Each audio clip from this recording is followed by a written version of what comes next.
Welcome to this Palmetto Sports Talk Week 1 preview. My name is Chris Dixon, and I will be here each week ready to give y'all the rundown and previews of teams. And I'll be posting on my blog, which is chrisdixon13 at sportsblog.com.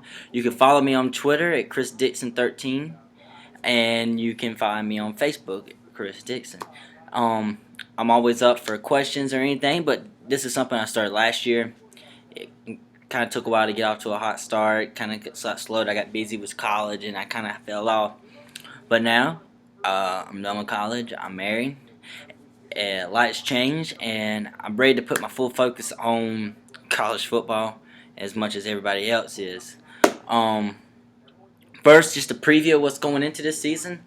Last year, we had the Ohio State Buckeyes. The Ohio State Buckeyes won the first college football playoff. They did it with their third string quarterback.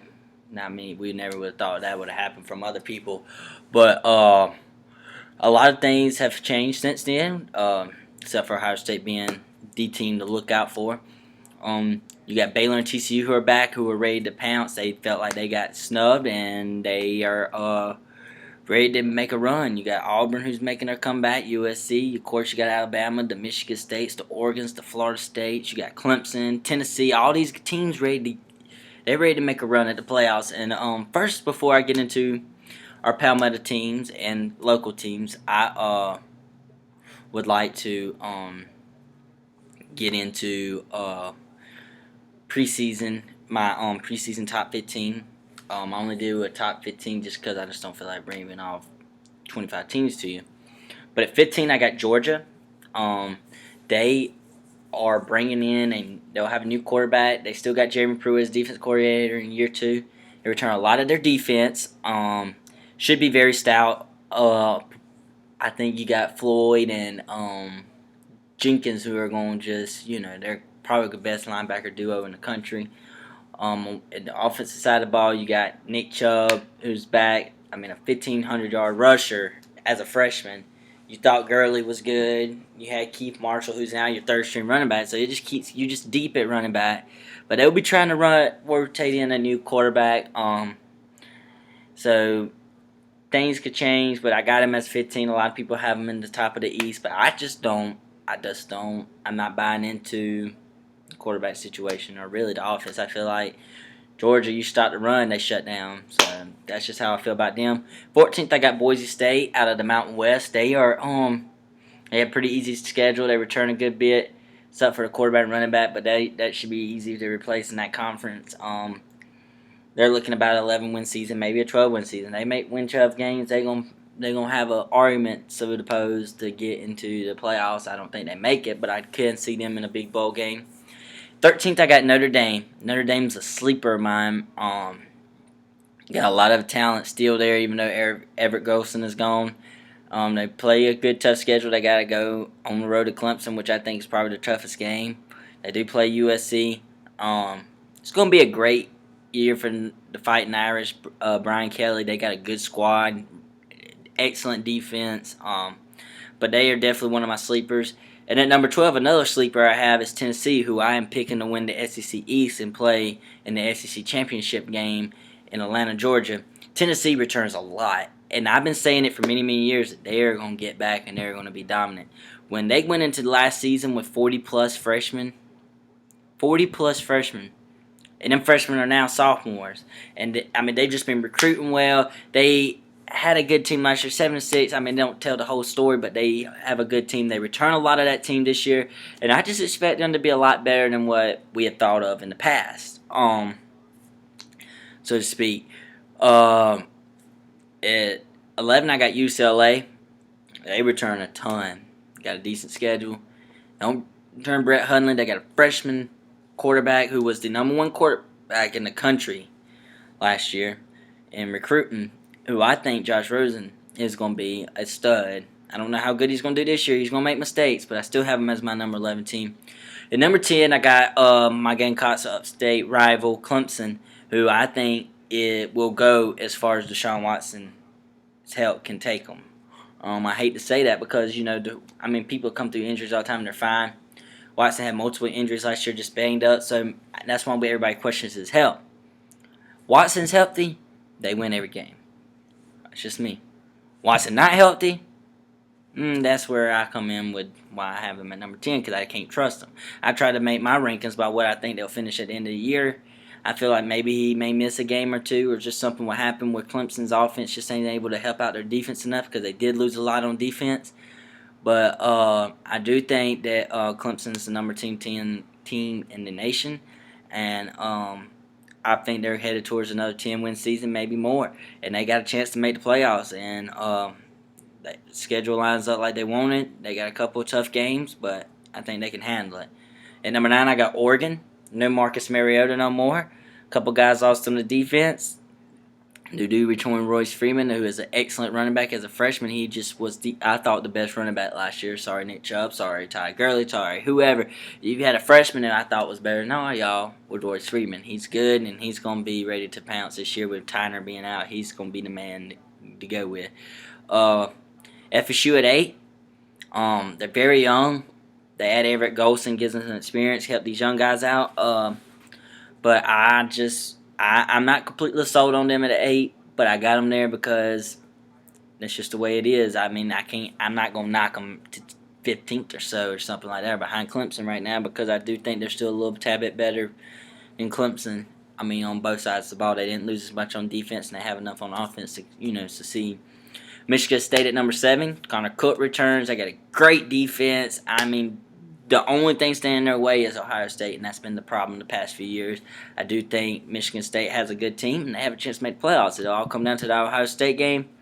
They do play Oregon, but they got a pretty good team.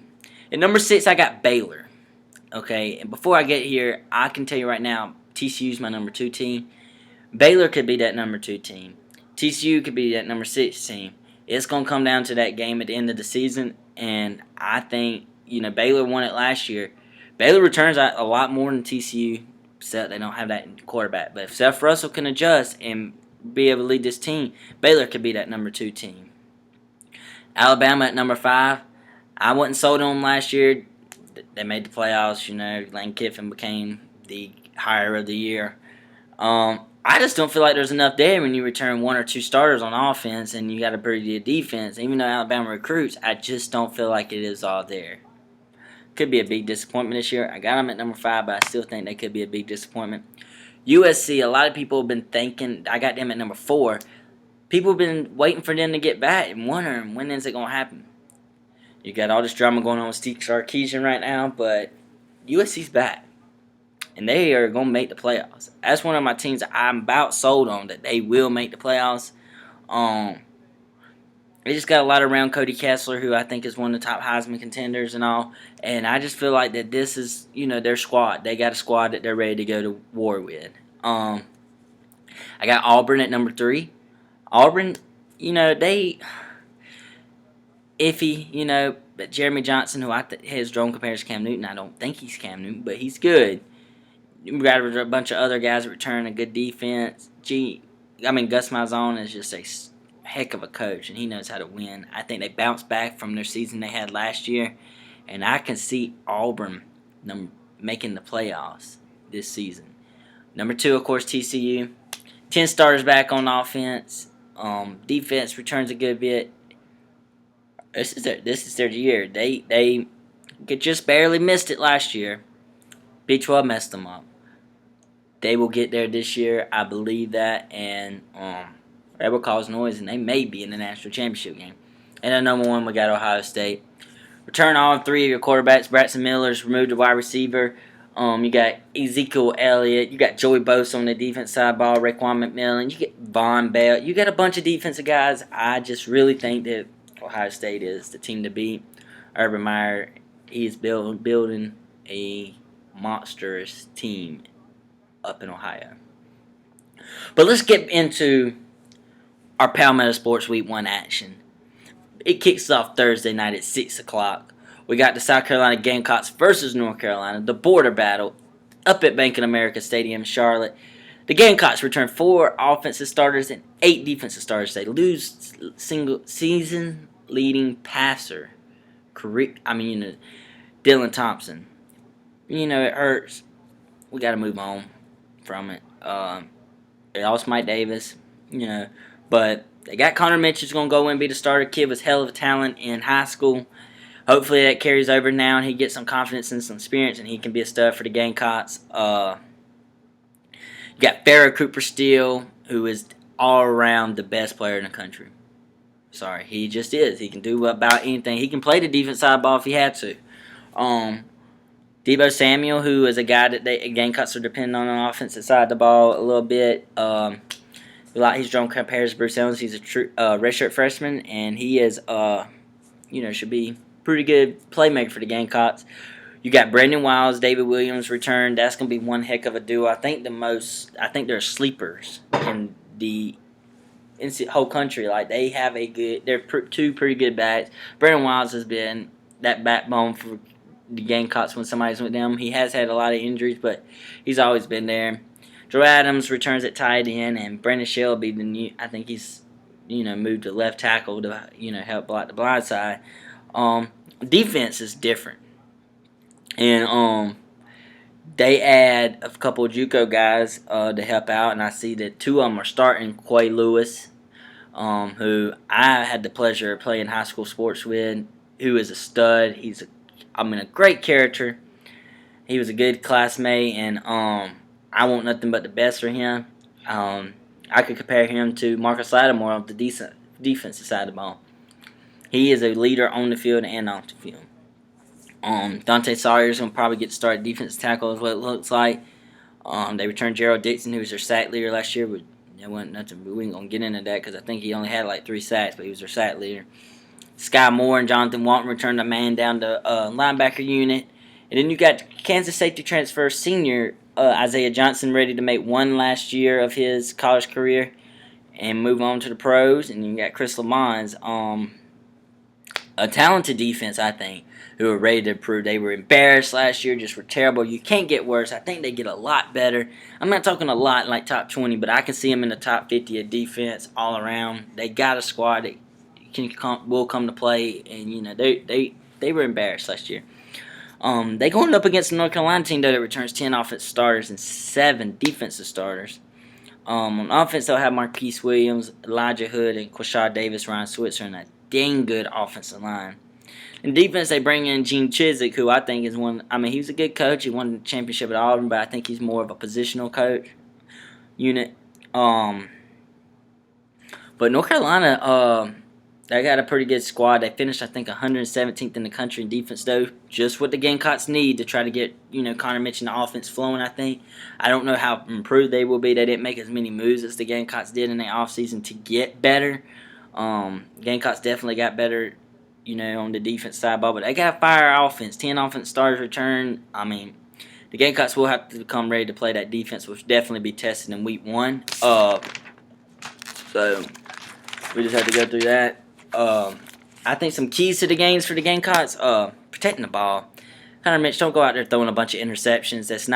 It won't end good for you. It's not what we're gonna do. We can't do that type of stuff. Keep UNC's offense off the field. They're gonna light the scoreboard up if you allow them to keep on coming out there on the field. And we don't need to give up the big plays. That's what they're gonna do. They're gonna take them 2-step drops, bam, throw the ball up, try to make a big play out of something. The Tar Heels, though, key to the game, they need to test South Carolina's defense early, see how good they are with that up-tempo. They need to go out there and not get shy away from their game. North Carolina probably will try to rattle Mitch, I could imagine, to have success, and their field position is going to be key. But it's going to be a great game. I'm looking forward to it. I'm ready for season to get back. I want a better season than last year. But I don't. If I'm looking at the Gamecock schedule, I don't see a game on there that Carolina can't win. And I don't see a game on there that they can't lose, except for maybe the Citadel. But every game's winnable. Every game's losable. I don't know how it's going to come out. I see anywhere between 7 and 9 wins. But I can also see anywhere between 5 and 7 wins. It's just going to depend on how good this defense does and how Connor Mitchell adjusts. But it's going to be a good game, and I'm looking forward to it at 6 p.m. on ESPN Thursday. I do have the Gamecocks winning this game. For what they think they're a 3-point favorite. I kind of went a little away from the 3 points. I kind of shied to 4. I got 31-27 South Carolina, and I think it starts off as a sloppy game. I think North Carolina could possibly get out to at least a 10 to 14 point lead. But the Gamecocks will battle back. They'll adjust at halftime and they'll battle back and become what we thought that defense was all along, and they're going to be good. But let's get into the Clemson game. Clemson returned 6 offensive starters, including Deshaun Watson, Mike Williams, or Travis Scott. 3 defensive starters: Mackenzie Alexander, Jerome Kerr, Shaq Lawson. Type, that's the starters they return. Clemson, I think, is a good 10-2 team. They will be going up against the Wofford Terriers on Saturday. I think the game's at 12, maybe 12:30. I'm not quite sure. It's going to be a good game. I look forward to it. I mean, Wofford last time gave Clemson a run for their money. They always give teams a run for their money. I think they got 19 starters returning, 10 offense. So, that kind of should shake Clemson up. Like, oh, God, this team knows what they're doing. They're experienced. They're ready to run all over. So Clemson's looking forward to this matchup because it's going to help them get ready for rival Georgia Tech. But this is a good game, and I think, of course, Clemson's going to prevail. They're just too good and too talented. Deshaun Watson, hands down, is one of the best quarterbacks in the country. But I got Clemson winning this game. And I'm going to go with Clemson 49 to Wofford's 24. And the only reason I have Wofford scoring 24 because I think the game is going to be 42, maybe 35 to 0 at halftime, and Dabo's going to take out, and then Wofford will probably score every possession then. Maybe I went a little too high on that. Maybe I should have went. I probably will change it, but I'm pretty sure right now I'm sticking with the 49 to 24. Maybe I should go 49 to 17. I don't know. It just depends on how Clemson's defense can stop the run. But it's going to be a good game, and I'm just pumped that we're back. That college football is back, and things are about to be rolling. It's the best time of the year. Everybody loves college football. I'm ready to be at Williams-Brice. I don't know about my other Gamecocks, and I'm sure there's Clemson Tigers that watch this and read my blogs that are ready to be in Clemson. I got Bulldog fans that watches this, and I know they're ready to be at Sanford Stadium and they're expecting a good year. But it's going to be one heck of a season for both teams, and I look forward to being along with the ride with all y'all. If y'all want to check into the show, you can tweet, comment on the blog that it's going to be posted on YouTube, anything, anything you would like to do for this video, just thanks, comment, share, do whatever. I'd like to get out there and give y'all knowledge of whatever I can. But it's going to be a good ride, and I look forward to being with you. Thank you for tuning in, and y'all have a safe weekend, and go Cops.